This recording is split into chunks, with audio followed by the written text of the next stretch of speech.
Ce matin s'est tenue une assemblée de province sud relative à l'ajustement du budget 2025. En effet, l'équilibre des comptes de 2024 a permis de dégager environ 7,7 milliards de francs.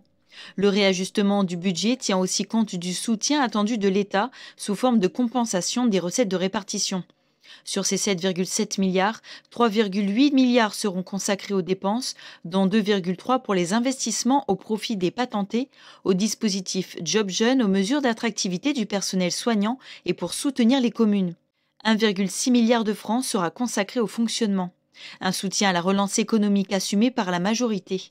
On a fait le choix du retour à l'emploi parce que l'emploi, c'est la première des richesses, c'est ce qui permet d'accéder au logement, de nourrir ses enfants, tout en maintenant un dispositif social pérenne, de bonne qualité, puisque c'est l'un des plus conséquents de l'ensemble des collectivités de Nouvelle-Calédonie. Mais on n'a pas voulu rajouter des dépenses sociales qui, elles, pèsent sur le budget de manière pérenne sur plusieurs années.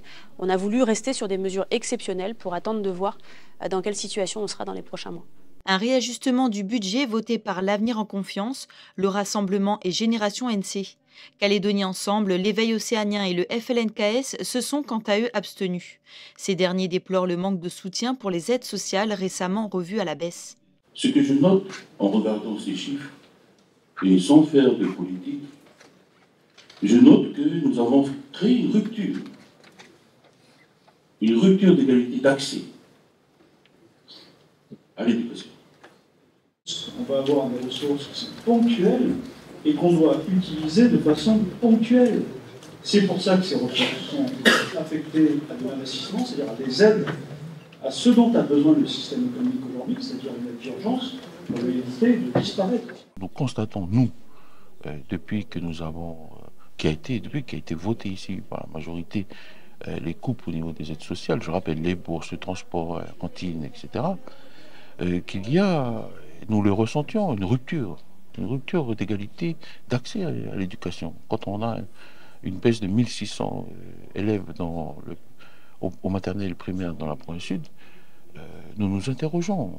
Alors oui, on nous a dit ils sont partis suite au 13 mai, etc. Mais où est la donnée? Et puis, il y a un malaise social qui se creuse de plus en plus et on le voit au quotidien. Des enfants qui ne mangent plus à la cantine. Voilà, c'est des besoins fondamentaux. Il faut qu'il y ait une approche égalitaire sur ces sujets-là. De son côté, Génération NC justifie son vote en rappelant qu'une économie forte est la seule garantie d'une solidarité durable.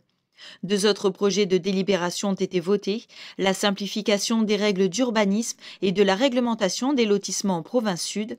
Un autre texte relatif aux mesures d'adaptation face au risque du recul du trait de côte a été voté.